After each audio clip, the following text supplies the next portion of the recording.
ایسے پہچانتے ہیں جیسے اپنے بیٹوں کو پہچانتے ہیں۔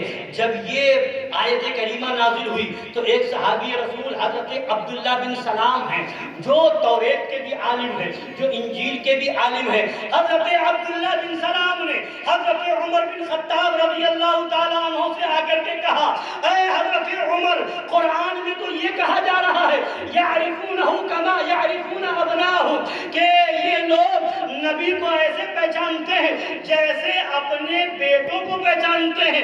حضرت عبداللہ بن سلام فرماتے ہیں ہم نبی کو ایسے نہیں بلکہ اس سے بھی زیادہ اچھے طریقے سے پہچانتے ہیں، اس لیے کہ وہاں تو شک ہو سکتا ہے کہ میری بیوی نے کہیں خیانت کی ہو، کہیں میرا بیٹا میرے نطفے سے نہ ہو، یہ ہو سکتا ہے، مگر نبی کے بارے میں کوئی شک نہیں ہے۔ جو صفتیں توریت میں بتائی گئی وہ نبی میں موجود ہے، جو صفتیں انجیل میں بتائی گئی وہ صفتیں موجود ہیں۔ فرش والے تیری شوکت کا علو، کیا جانے خسروا عرش پہ اڑتا ہے بھرے رہتے ہیں۔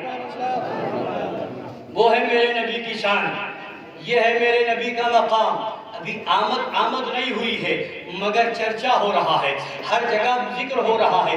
اور جب جس رات میں میرے نبی کی آمد ہونے والی ہے، اس رات سے پہلے جب یہ نور الہی یہ حضرت آدم علیہ السلام سے منتقل ہوتے ہوئے یہ نور پہنچا، اور جب حضرت آمنہ رضی اللہ تعالی عنہا کے شکم پاک میں وہ آیا تو اب حضرت آمنہ رضی اللہ تعالی عنہا کا بیان ہے۔ سنیے، نبی کی آمد ہے اور کیسے خوشیاں منائی جا رہی ہے۔ حضرت آمنہ کا بیان ہے کہ جب حمل کا پہلا مہینہ تھا تو حضرت آدم علیہ السلام تشریف اور فرمایا اے آمنہ مبارک ہو، تمہارے پیٹ میں وہ مبارک فرزند ہے جو سارے لوگوں میں سب سے افضل و اعلیٰ ہے، سب سے برتر و بالا ہے۔ پہلا مہینہ ہے، حضرت آدم آ کر کے بشارت دے رہے ہیں۔ دوسرا مہینہ آیا، حضرت ادریس علیہ السلام آئے، انہوں نے بشارت دی۔ اور جب حمل کا تیسرا مہینہ آیا تو حضرت ابراہیم علیہ السلام آتے ہیں اور وہ بشارت دیتے ہیں۔ چوتھا مہینہ آتا ہے، حضرت اسماعیل علیہ السلام تشریف لاتے ہیں اور وہ بشارت دیتے ہیں۔ جب پانچواں مہینہ آتا ہے تو حضرت نوح علیہ السلام آتے ہیں، وہ بشارت دیتے ہیں۔ اور آگے بڑھیے، جب آپ کے حمل کا چھٹا مہینہ آتا ہے، حضرت سلیمان علیہ السلام آتے ہیں، وہ بشارت دیتے ہیں۔ جب ساتواں مہینہ آتا ہے، حضرت داؤد علیہ السلام آتے ہیں، وہ بشارت دیتے ہیں۔ جب آٹھواں مہینہ آتا ہے تو حضرت داؤد علیہ السلام آ کر کے بشارت دیتے ہیں۔ اور جب نواں مہینہ آتا ہے تو حضرت عیسیٰ علیہ السلام آتے ہیں اور وہ بشارت دیتے ہیں۔ سارے نبی بشارت دے رہے ہیں، اے آمنہ، تمہارے شکم پاک میں جو فرزند ہے، جو تمہارے شکم میں جلوہ گر ہے، وہ کوئی معمولی ذات نہیں ہے، وہ نبیوں کا امام ہے، وہ رسولوں کا سردار ہے، سارے نبیوں میں سب سے برتر و بالا ہے۔ ابھی نبی تشریف نہیں لائے ہیں مگر مبارکباد دی جا رہی ہے، نبی کی آمد کی خوشخبری سنائی جا رہی ہے۔ تبھی تو اعلیٰ حضرت فرماتے ہیں سب سے اعلیٰ وہ اولا ہمارا نبی، سب سے بالا وہ والا ہمارا نبی، سارے اونچوں میں اونچا، سمجھیے جسے ہے اس اونچے سے اونچا ہمارا نبی۔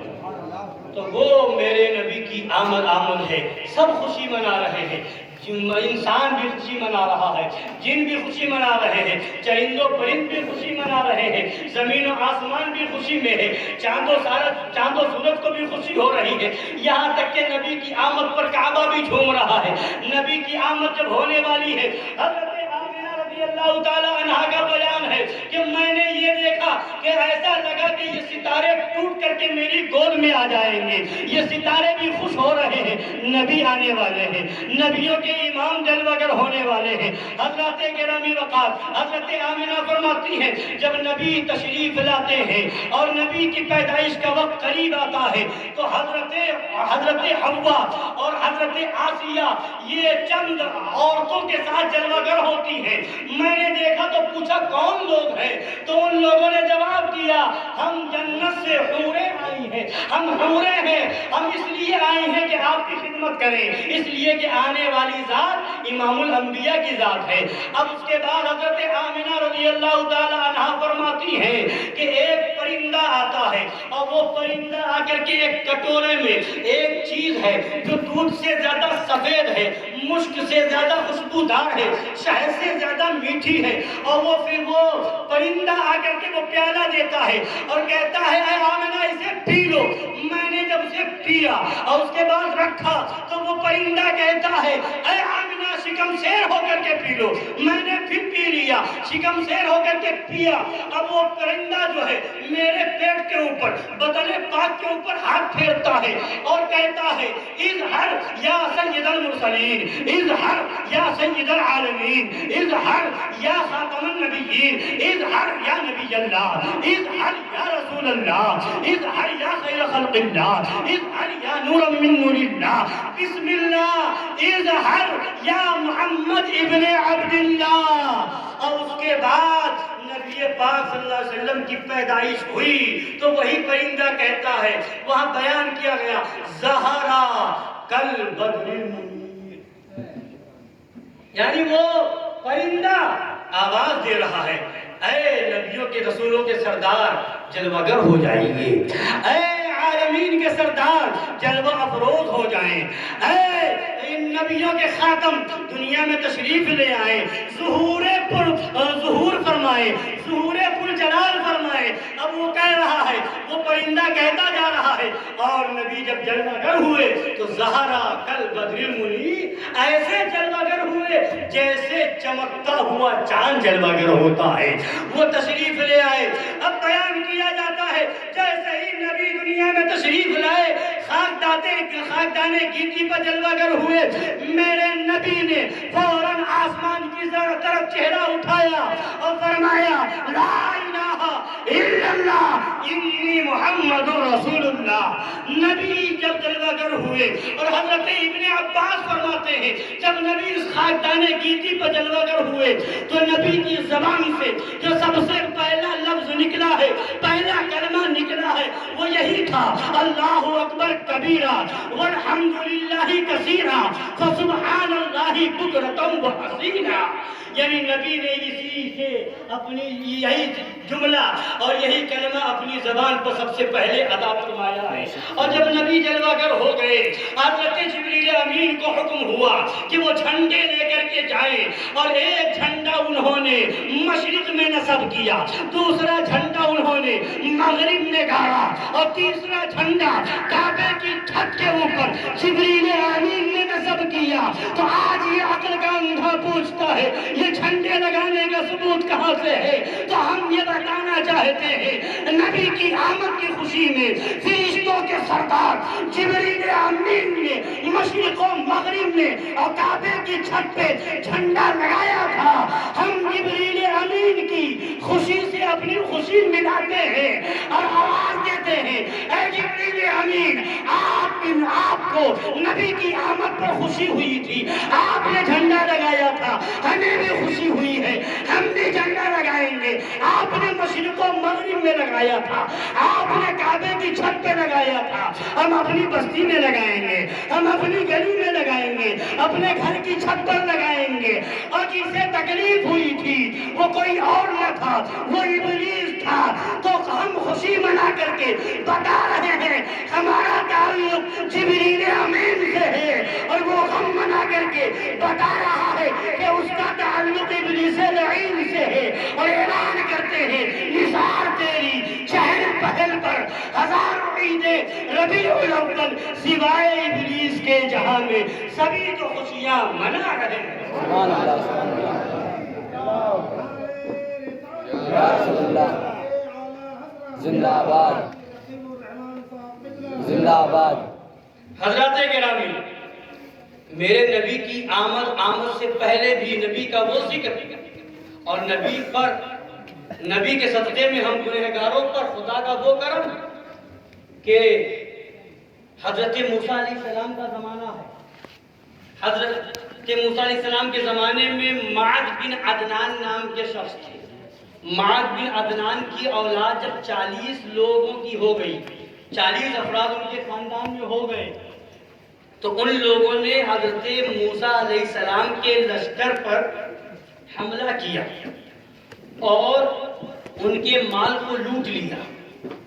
جب یہ دیکھا تو حضرت موسیٰ علیہ السلام نے دعا کرنا چاہا کہ ان کے ضرر کے لیے، ان کی ہلاکت کے لیے دعا کرنا چاہا، تو آواز آئی، وحی آئی، اے موسیٰ ان کے لیے دعائے ہلاکت نہ کرو، ان کے لیے دعائے ہلاکت نہ کرو، انہی کی نسل میں میرا آخری نبی آنے والا ہے۔ اے موسیٰ ان کے لیے دعائے ہلاکت نہ کرو، انہی کی نسل میں میرے نبی کی امت آنے والی ہے، جو امت مجھ سے تھوڑے رزق پر راضی ہو جائے گی، اور میں اپنے محبوب کی امت سے تھوڑے عمل پر راضی ہو جاؤں گا، اور میں انہیں صرف ایمان کی بنیاد پر میں انہیں صرف ایمان کی بنیاد پر بخشوں گا۔ خدا نے فرمایا موسیٰ علیہ السلام سے کہ میرے محبوب کی امت تھوڑے رزق پر راضی ہوگی، اور میں اپنے محبوب کی امت سے تھوڑے عمل پر راضی ہوں گا، اور بخشوں گا تو عمل کی بنیاد پر نہیں، بخشش ہوگی تو اعمال کی بنیاد پر نہیں، بخشش ہوگی تو تقوی و طہارت کی بنیاد پر نہیں، بخشش ہوگی تو نبی کی محبت کی بنیاد پر، عشق رسول کی بنیاد پر۔ تبھی تو اعلیٰ حضرت نے بریلی سے پکار کر کے کہا، اے عشق تیرے صدقے جلنے سے چھٹے سستے، جو آگ بجھا دے گی وہ آگ لگ جائے گی۔ تو کتنا بڑا احسان ہے ہمارے آقا کہ خدا جس نسل میں نبی جلوہ گر ہونے والے ہیں، جس نسل میں یہ امت آنے والی ہے، اس کے لیے اگر دعائے ہلاکت کے لیے نبی ہاتھ اٹھا رہے ہیں، موسیٰ علیہ السلام ہاتھ اٹھا رہے ہیں، تو خدا منع فرما دے رہا ہے کہ یہ کرم ہے کس کا؟ نبی رحمت کا، یہ صدقہ ہے کس کا؟ مدینے کے تاجدار کا، وہ آقا، وہ ہمارے اور آپ کے آقا کہ ابھی دنیا میں تشریف نہ لائے مگر انہی کی رحمت کا صدقہ ہے، انہی کے صدقے میں یہ ساری کائنات بنائی گئی، اور ان کے صدقے میں اللہ نے ہم گنہگاروں پر کتنا کرم فرمایا ہے، کتنا کرم فرمایا ہے کہ جب نبی شب اسرا معراج کی رات جب خدا کی بارگاہ میں حاضر ہوتے ہیں، خدا پوچھتا ہے، اے محبوب میں نے تمہاری امت کو ساری امتوں کے بعد بھیجا، کوئی تکلیف تو نہیں؟ یہ سبحان اللہ جگ رہے ہیں آپ، کوئی تکلیف تو نہیں؟ نبی عرض کرتے ہیں، اے مولا کوئی تکلیف نہیں، اے مولا کوئی تکلیف نہیں۔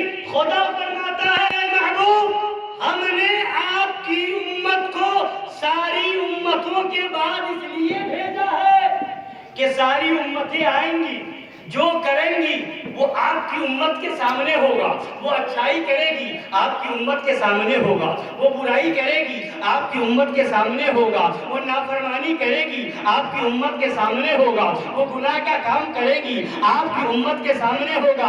اے محبوب ہم نے آپ کی امت کو ساری امتوں کے بعد اس لیے بھیجا ہے کہ وہ نافرمانی بھی کرے، گناہ بھی کرے، ان کے اندر عیب بھی ہو تو کسی دوسری امت کو پتہ نہ چلے، آپ کی امت کے عیب پر پردہ پڑا رہے، اس لیے میں نے آپ کی امت کو ساری امتوں کے بعد میں بے شک سبحان اللہ سبحان اللہ۔ یہ کرم ہے کس کا؟ یہ مدینے کے تاجدار کا کرم ہے، یہ ناقائے دو جہاں کا کرم ہے، ان کے صدقے میں اللہ نے ہمارے عیبوں کو چھپایا، ہمارے عیبوں میں پردہ ڈالا ہے، سب کے بعد میں اس لیے بھیجا ہے کہ اور امتیں نہ جان سکیں ہم نے کیا گناہ کیا ہے، ہمارے اندر کیا عیب ہے، اور ساری امتیں جو کر کے گئی وہ ہمارے سامنے ہیں، یعنی بعد والوں کو اس کی خبر ہے۔ تو یہ فرمایا، کہنے والے نے کہا کہ وہ ہر عالم کی رحمت ہے، کسی عالم میں رہ جاتے یہ ان کی مہربانی ہے کہ یہ عالم پسند آیا تو وہ آقا کی ذات ہے. جب نبی تشریف لائے سب خوشی منا رہے ہیں, حوریں خوشی منا رہی ہیں, غلمہ خوشی میں ہے, فرشتے خوشی منا رہے ہیں. جب نبی کی تشریف آوری ہوئی, حضرت آمنہ فرماتی ہیں جب نبی جلوہ گر ہوئے تو 4 عورتیں حاضر ہوئی. میں انہیں جانتی اور پہچانتی نہیں تھی, میں ڈری کہ یہ کون سی عورتیں ہیں. تو وہی آواز دی گئی, ڈرو نہیں, گھبراؤ نہیں, ہم حوا ہیں, آسیہ ہیں, سارہ ہیں, ہاجرہ ہیں. اب جب دیکھا تو حضرت حوا کے ہاتھ میں سونے کا تخت تھا اور حضرت سارہ کے ہاتھ میں چاندی کا لوٹا تھا اور اس میں آب کوثر تھا, اور حضرت ہاجرہ کے ہاتھ میں جنت کا عطر تھا, اور حضرت آسیہ کے ہاتھ میں سبز رنگ کا رومال تھا. جب نبی کی پیدائش ہوئی, نبی جلوہ گر ہوئے, تو اب حضرت حوا جو لے کر کے آئی تھی سونے کے تخت کے اندر میرے نبی کو رکھا گیا, اور اس چاندی کے لوٹے سے پانی آب کوثر ڈالا گیا اور نبی کو غسل دیا گیا, اور پھر اس سبز رومال سے میرے نبی کے سر کو باندھا گیا.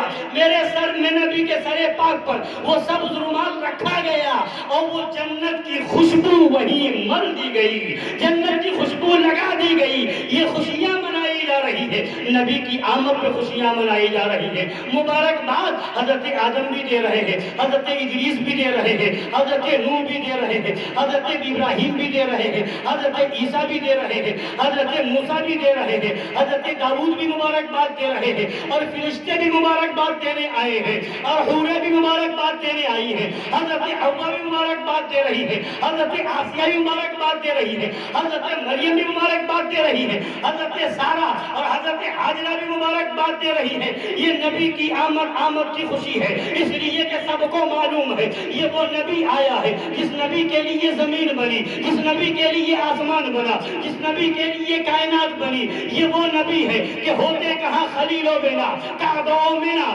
لولاک والے صاحبی سب تیرے گھر کی ہے, لولاک والے صاحبی سب تیرے گھر کی ہے. کہ یہ اسی نبی کی آمد ہو رہی ہے. زمین بھی خوشی منا رہی ہے, آسمان بھی خوشی میں جھوم رہا ہے, یہ شجر و حجر بھی خوشی میں جھوم رہے ہیں. اگر خوشی نہ ہوئی تھی, غم اور افسوس ہوا تھا, وہ صرف اور صرف ابلیس تھا. تو جسے خوشی ہو رہی ہے وہ فرشتوں کے نقش قدم پر ہے, جو خوشی منا رہے ہیں وہ نبیوں کے نقش قدم پر ہے, اور جسے تکلیف ہو رہی ہے, غم ہو رہا ہے, اعتراض ہو رہا ہے, وہ ابلیس کے نقش قدم پر ہے. گھر سجا رہے ہیں اس لیے کہ ہم نبیوں کے نقش قدم پر ہیں, ہم نبی کی آمد کے خوشی منا رہے ہیں. اور جن کا گھر نہیں سج رہا ہے اور جو بغض و عداوت میں اپنے گھر کو نہیں سجا رہے ہیں وہ ابلیس کے طریقے پر ہے. تمہیں ابلیس کا طریقہ مبارک ہو, ہمیں جبریل امین کا طریقہ مبارک ہو. حضرات, تو نبی کی آمد کی خوشی میں یہ سب کچھ ہوا, تو یہ ساری کائنات صدقہ نبی کا ہے. ہم اپنے نبی کے نام پر جتنا لٹا دیں, جتنا قربان کر دیں, جتنی خوشی منائے وہ کم ہے, حق ادا نہیں ہو سکتا. اور ایک بات سنتے چلیں اور پیغام ذہن میں رکھیں کہ انشاءاللہ تعالیٰ اگر یہ کرتے رہیں گے, نبی کے نام پر گھر سجائیں گے, محفل سجائیں گے, اور جو کچھ کریں گے نیت اچھی ہوگی تو انشاءاللہ تعالیٰ نبی کی بارگاہ میں قبول بھی ہے. اور نبی قبول فرما لیں تو پھر یہاں بھی بیڑا پار ہے, وہاں بھی بیڑا پار ہے. حضرات گرامی, حضرت شاہ ولی اللہ محدث دہلوی ہیں, ان کے والد شاہ عبد الرحیم دہلوی ہیں. وہ ہر سال اسی مبارک مہینے میں لنگر تقسیم کیا کرتے تھے, لوگوں کو کھلاتے اور پلاتے تھے, جتنا اچھا ہو سکتا تھا وہ کرتے تھے. مگر ایک سال قحط سالی کا زمانہ آیا, قحط پڑ گیا, کوئی دانہ پانی نہیں مل رہا تھا, بہت مشکل سے بھنے ہوئے چنے ملے. انہوں نے بھنے ہوئے چنے کو لیا, نبی کے نام پر فاتحہ دے کر کے لوگوں میں تقسیم کیا. اب جب رات میں سوئے تو قسمت بیدار ہوئی, نبی کا دیدار ہوا, تو کیا دیکھا, وہی چنا جو انہوں نے تقسیم کیا تھا میرے نبی تناول فرما رہے ہیں, میرے نبی نوش فرما رہے ہیں. یعنی بتا دیا, اے میرے چاہنے والے, اگر تم دل سے میری محبت میں بھنے ہوئے چنے بھی تقسیم کرو گے تو ہم قبول کر لیں گے, ہم قبول کر لیں گے, مگر شرط یہ ہے کہ نیت درست ہو, ایمان صحیح صحیح ہو، عقیدہ درست ہو اور نبی کے دشمنوں سے دور رہو، نبی کے گستاخوں سے علیحدہ رہو، اور اگر نبی کے دشمنوں سے ہاتھ بھی ملاتے ہو اور اگر نبی کے گستاخوں سے ملتے بھی ہو، نبی کے گستاخ وہابیوں دیوبندیوں سے رشتہ ناتا رکھتے ہو، ان کے وہاں آنا جانا کرتے ہو، کھانا پینا کرتے ہو، اور اس کے بعد تم جلوس نکالو، اس کے بعد لائٹیں لگاؤ، اس کے بعد گھروں کو سجاؤ، جھنڈے لگاؤ، لنگر کرو، بریانی پکاؤ، تو یہ کچھ قبول نہ ہوگا۔ اگر کہتے ہو نبی راضی ہو جائے تو یہ سب کچھ کرنے سے پہلے لازم و ضروری ہے کہ اعلان کرو تجھ سے اور جنت سے کیا مطلب، وہابی دور ہو، ہم رسول اللہ کے، جنت رسول اللہ کی۔ اگر یہ ہے تو سب قبول ہے، اور اگر یہ نہیں ہے تو سب بیکار ہے۔ سب سے بڑھ کر جو چیز ہے وہ دشمن رسول سے دوری ہے۔ اللہ تعالی ہم سب کو اسی پر زندگی عطا فرمائے اور اسی پر خاتمہ بالخیر نصیب فرمائے۔ درود شریف پڑھ لیجئے۔ ایک چیز پیغام سنا دوں اور ایمان و عقیدے کو تازہ کرنے والی بات بتا دوں، اس کے بعد اپنی تقریر مکمل کروں۔ درود پاک پڑھیں۔ اللہم صلی علی سیدنا و نبینا و شفیعنا وحبیبنا مولانا محمد بن عجل الجود والکرم وآلہ الکرام وابنہ الکریم وامتہ الکریمۃ وبارک وسلم۔ یہ پیغام ابھی اس سال عرس حسنتی میں چھپا بھی ہے اور اس کو بانٹا بھی ہے سرکار شیر ہندوستان نے، اور اس سے پہلے بھی حضرت نے چھپوایا تھا، تقسیم کروایا تھا اور اس کو پھیلایا تھا۔ اور یہ وہ عقیدہ ہے جو ہمیں اور آپ کو بزرگوں سے ملتا آیا ہے، اور ہمارے بزرگ اسی پر قائم رہے، ہمیں بھی اس پر قائم رہنا ہے۔ وہابیوں کو اعتراض ہو رہا ہے، ان کا تو اعتراض ہر اس چیز پر ہے جس میں نبی کی تعظیم پائی جاتی ہے، ان کا اعتراض ہر اس چیز پر ہے جس میں بزرگوں کی محبت نظر آتی ہے، جہاں بزرگوں کی یاد ہوتی ہے۔ آپ غور کرتے جائیں، جہاں جہاں ان وہابیوں کا اعتراض ہے وہاں وہاں نبی یا تو بزرگوں کی تعظیم موجود ہوگی تو وہابی کا اعتراض ہوگا، یا بزرگوں کی یاد موجود ہوگی تو ان کا اعتراض ہوگا، یا بزرگوں سے لگاؤ اور محبت سمجھ میں آ رہی ہوگی تو وہابیوں کا اعتراض ہوگا۔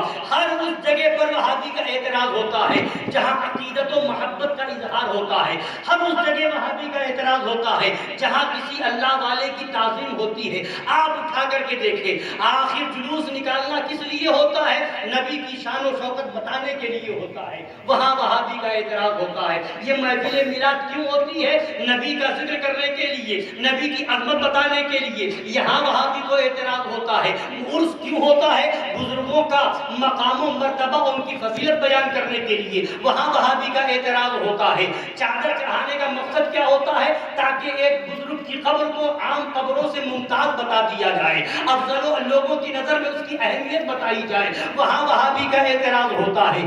جہاں جہاں پر کسی بزرگ کی، اللہ والوں کی تعظیم ہوگی، محبت ہوگی، ان کا ذکر ہوگا، ان کی یاد ہوگی، وہاں پر یہ اعتراض کریں گے۔ اور اگر بزرگوں کی یاد نہیں ہے، بزرگوں کی تعظیم نہیں ہے، بزرگوں کی محبت نہیں ہے تو یہ کوئی اعتراض نہیں ہوتا ہے۔ آج پوری دنیا کے اندر آپ جائزہ لیں، لوگ اپنے بچے کی پیدائش کی خوشی میں برتھ ڈے مناتے نظر آتے ہیں، ہر سال جو ہے برتھ ڈے پارٹی کرتے نظر آتے ہیں، کیک کاٹتے نظر آتے ہیں۔ نبی کی پیدائش کی تاریخ میں اس رات میں آپ لوگ موجود ہیں، ہاتھ اٹھا کر کے وعدہ کریں کہ ہم انگریزوں کے طریقے پر نہیں چلیں گے، آج سے کیک نہیں کاٹیں گے، بولیے، یہ بارود اور گولے نہیں چھوڑیں گے، بولیے، ہم نبی کی آمد پر خوشی منائیں گے، گھر کو سجا کر کے منائیں گے، مٹھائی تقسیم کر کے منائیں گے، ہم جو ہے نبی پر سلام پڑھ کر کے منائیں گے، محفل سجا کر کے منائیں گے۔ حضرات گرامی وقار، تو آج لوگ جو ہے برتھ ڈے کرتے ہیں، انگریزوں کے طریقے پر کیک کاٹا جا رہا ہے، انگریزوں کے طریقے پر کیک کھلایا جا رہا ہے، ہیپی برتھ ڈے کا گیت گایا جا رہا ہے۔ یہ انگریزوں کی غلامی کب تک تمہارے اندر رہے گی؟ یہ اسلامی طریقہ نہیں ہے۔ اگر واقعی تمہیں اپنے بچے کی پیدائش کا دن منانا ہے تو اس دن میلاد شریف کی محفل کر لو، اس دن محفل میں صلاۃ و سلام پڑھو، اس دن قرآن خوانی کرواؤ، اس دن نبی کی نعت پڑھو، اور اس سلام کے صدقے میں، اس نعت کے صدقے میں قرآن کی تلاوت کے صدقے میں، محفل میلاد کے صدقے میں دعا کرو کہ یہ بچہ جب تک زندہ رہے ایمان پر رہے، جب تک زندہ رہے عقیدے کے مضبوطی کے ساتھ زندہ رہے، جب زندہ رہے تو وہابیوں کی ایسی تیسی کرنے کے لیے زندہ رہے، اللہ تعالیٰ قوت و صحت و سلامتی دے تو وہابیوں دیوبندیوں کو ننگا کرنے کے لیے دے، ان وہابیوں دیوبندیوں سے مقابلے کے لیے دے، حق کی اشاعت کے لیے دے، باطل کی سرکوبی کے لیے دے۔ یہ ہیپی برتھ ڈے بنانا، یہ ہیپی برتھ ڈے کرنا اور یہ برتھ ڈے منانا کام نہ آئے گا، باپ کا دن منانا کام نہ آئے گا، ماں کا دن منانا کام نہ آئے گا، بھائی کا دن منانا کام نہ آئے گا، اولاد کا دن منانا کام نہ آئے گا۔ اگر کام آئے گا تو غریب نواز کا دن منانا کام آئے گا، غوث اعظم کا دن منانا کام آئے گا، سرکار اعلیٰ حضرت کا دن منانا کام آئے گا، مظہر اعلیٰ حضرت کا یوم مظہر اعلیٰ حضرت منانا کام آئے گا، امام حسین کی تاریخ مناؤ، وہ تاریخ منانا کام آئے گا۔ یہ 12ویں شریف کا جلسہ اور نبی کی آمد کی خوشی میں یہ جلسہ جلوس کرنا کام آئے گا، یوم ولادت نبی منانا یہ کام آئے گا۔ وہ سب چیزیں دنیا کی ہیں، دنیا میں رہ جائیں گی، اور یہ چیزیں وہ ہیں جو یہاں بھی کام آئیں گی، وہاں بھی کام آئیں گی۔ لہذا انگریزوں کا طریقہ چھوڑیں اور اسلامی طریقے کو اپنائیں۔ لہذا یہ پیغام سن لیجئے، اور سرکار شیخ عبدالحق محدث دہلوی رضی اللہ تعالیٰ عنہ، جنہوں نے ہندوستان میں علم حدیث پھیلایا ہے، ان کا کیا طریقہ تھا، انہوں نے یہ بیان فرمایا، پڑھ کے سنا دوں تاکہ ایمان تازہ ہو اور ان خبیث وہابیوں دیوبندیوں کے دھوکوں سے دور رہے۔ جب ہندوستان میں وہابیت کا نام و نشان نہ تھا تب شیخ عبدالحق محدث دہلوی تھے، جب دیوبندیت کی بنیاد بھی نہ رکھی گئی تھی تب کے شیخ عبدالحق محدث دہلوی ہے۔ آج بھی دلی میں مزار پاک موجود ہے۔ یہ اس زمان یہ وہابیت اور دیوبندیت 1857 کے بعد یہ انگریزوں کے اشارے پر پیدا ہونے والی جماعت ہے۔ تاریخ میں بتاؤ 1857 سے پہلے ایک وہابی ہندوستان میں بتا دو، ایک دیوبندی کا پتہ بتا تو کوئی نہیں تھا۔ اور ہمارا دین اور ہمارا مسلک، ہمارا مشرب وہ ہے جو جب یہ دیوبند نہ تھا، سہارنپور نہ تھا، ندوہ نہ تھا، تب بھی غریب نواز کا گنبد چمک رہا تھا، صابر پاک کا گنبد چمک رہا تھا۔ اور یہ کہتے ہیں معاذ اللہ نبی کے بارے میں، مرگر مٹی میں مل گئے معاذ اللہ رب العالمین، نبی کے بارے میں ایسی باتیں لکھتے ہیں۔ ارے یہ کل 12 تاریخ ہے، 13 ربیع الاول شریف کی تاریخ صابر پاک کی تاریخ ہے۔ صابر پاک کا جب وصال ہوا ہے، وہ صابر پاک ہیں، ان کا بھی دن منائیں۔ 13 ربیع الاول شریف کو سرکار صابر پاک کے نام پر نظر دلائیں اور اپنے گھروں میں اس کا اہتمام کریں۔ وہ کون صابر پاک ہے؟ ان کے جلال کا عالم یہ تھا کہ جب سرکار صابر پاک وہاں پہنچتے ہیں کلیئر کی سرزمین پر، بابا فرید الدین گنج شکر نے جب آپ کو بھیجا وہاں کا حاکم بنا کر کے، وہاں آپ کو وہاں کی ولایت سپرد کی گئی، وہاں پہنچے تو وہاں کے امیروں کا حال یہ تھا کہ مسجد میں جاتے تھے اور اگلی صفیں اپنے لیے چھوڑوا دیا کرتے تھے۔ کوئی اگر آگے کی صف میں بیٹھتا تھا تو وہ امیر لوگ، رئیس لوگ، پیسے والے، دولت والے غریبوں کو پیچھے کر دیا کرتے تھے۔ کسی غریب کی ہمت نہ ہوتی تھی کہ آگے بیٹھ جائے۔ سرکار صابر پاک جب پہنچے وہاں آپ بھی آگے اگلی صف میں بیٹھ گئے۔ ان مالداروں نے آپ کو بھی پیچھے کیا، یہاں تک کہ آپ مسجد کے باہر آ گئے۔ کئی بار ایسا ہوا سرکار صابر پاک نے انہیں سمجھایا یہ خلاف شرع طریقہ ہے، یہ اصول نہیں ہے، یہ طریقہ جو ہے شریعت کے خلاف ہے، ایسا نہیں ہونا چاہیے۔ جو پہلے آئے گا پہلے اس کو جگہ دی جائے گی، خدا کا گھر ہے، یہاں امیری اور غریبی نہیں دیکھی جاتی ہے، لہذا جو پہلے آئے اس کا حق ہے وہ اگلی سب میں بیٹھے۔ مگر وہ لوگ نہ مانے۔ ایک دن ایسا ہی ہوا، آپ کو پیچھے کیا گیا، آپ پیچھے ہو گئے، پیچھے کیا گیا، پیچھے ہو گئے، مسجد بھر گئی، آپ باہر تشریف لے آئے۔ اب جب امام نے نیت باندھی اور باندھنے کے بعد رکوع قیام کیا، رکوع کیا، سجدے میں گیا، سارے مقتدی سجدے میں ہیں۔ اتنا ہوا کہ سرکار صابر پاک کو جلال آیا اور فرمایا اے مسجد دیکھتی نہیں ہے سب سجدے میں ہے، تو کیوں کھڑی ہے؟ تو بھی سجدے میں جا۔ مسجد وہیں پر دیکھتی ہے اور سب وہیں پر فنا ہو جاتا ہے۔ یہ صابر پاک کی طاقت کا عالم ہے۔ یہ ان کے پاور کا عالم ہے، تو نبی کے پاور کا کیا عالم ہوگا؟ آج یہ تطہیر نابکار نبی کو بے بس کہتا ہے، انبیاء اولیاء کو بے بس لکھتا ہے۔ صابر پاک کا اختیار یہ ہے، حکم دے رہے ہیں تو مسجد سجدے میں چلی جا رہی ہے، اور جب صابر پاک کا وصال ہوتا ہے وہاں کوئی نہ تھا، آپ نے اپنے خلیفہ شمس الدین ترک رحمۃ اللہ علیہ کو وصیت کی تھی اور فرمایا تھا کہ جب تم سے کوئی بڑی کرامت ظاہر ہو تو سمجھ لینا میرا وصال ہو گیا ہے۔ وہ کہیں اور تھے، جب ان سے کرامت ظاہر ہوئی تو وہ سمجھ گئے کہ وصال ہو گیا آپ سرکار کا۔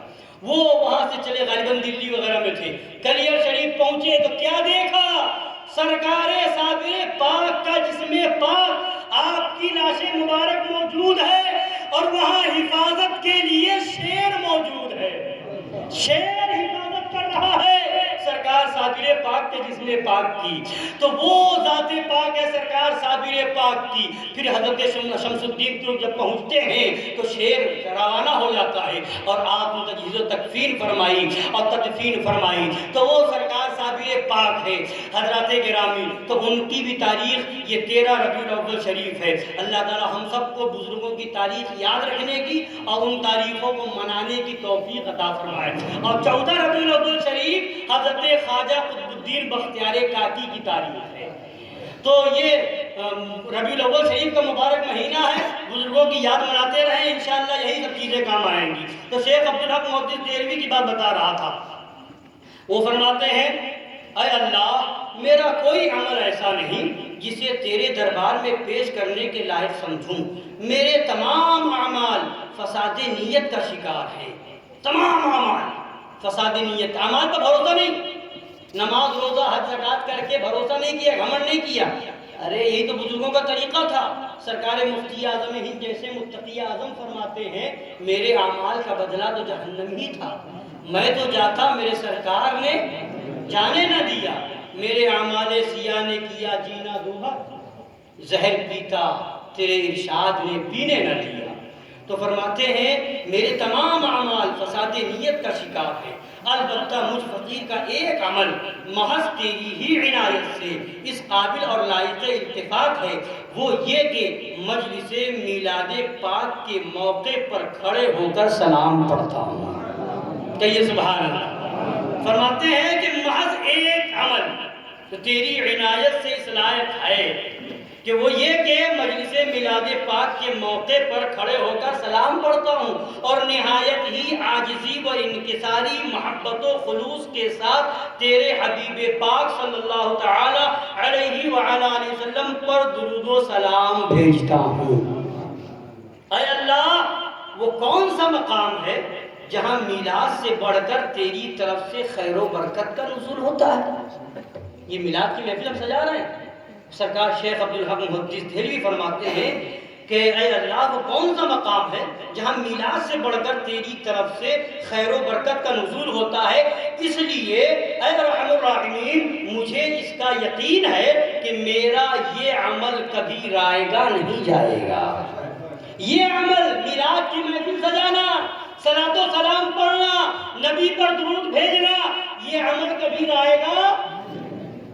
جس عمل کے لیے ہمارے بزرگوں نے فرمایا یہ رائے گا نہیں جائے گا، اس عمل کے لیے یعنی درود و سلام کے لیے یہ آج کا خبیث ملا تطہیر لکھتا ہے نماز کے بعد جو درود و سلام پڑھا جاتا ہے یہ کبھی کبھی چھوڑ دینا چاہیے۔ معاذ اللہ، معاذ اللہ، معاذ اللہ۔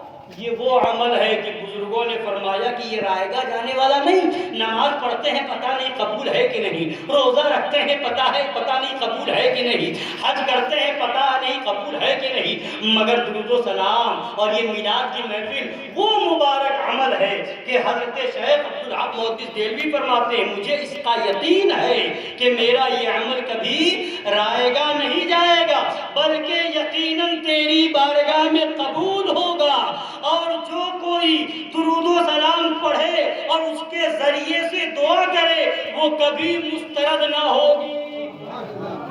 جو درود و سلام پڑھے اور اس کے ذریعے سے خدا کی بارگاہ میں دعا کرے وہ دعا رد نہ ہوگی، وہ دعا قبول ہوگی۔ وہ مبارک عمل ہے میلاد شریف کا، وہ مبارک عمل ہے درود شریف کا، وہ مبارک عمل ہے صلاۃ و سلام کا۔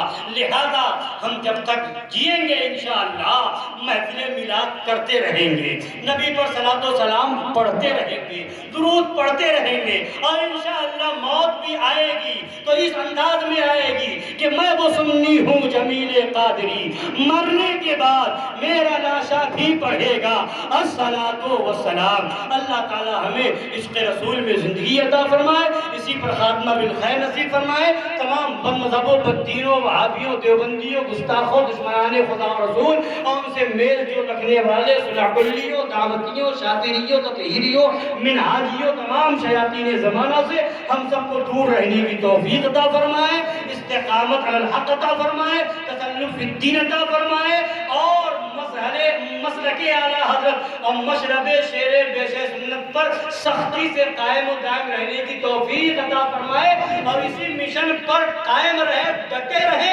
اسی میں کامیابی ہے۔ کبھی ادھر، کبھی ادھر، کبھی یہاں، کبھی وہاں، کبھی اس کا نعرہ، کبھی اس کا نعرہ، یہ کام نہ آئے گا۔ کام آئے گا تو یہی کام آئے گا کہ پیارے حبیب کو پکار، پیارے نبی کا نام لے، دامن مصطفیٰ میں آ، پائے رسول تھام لے۔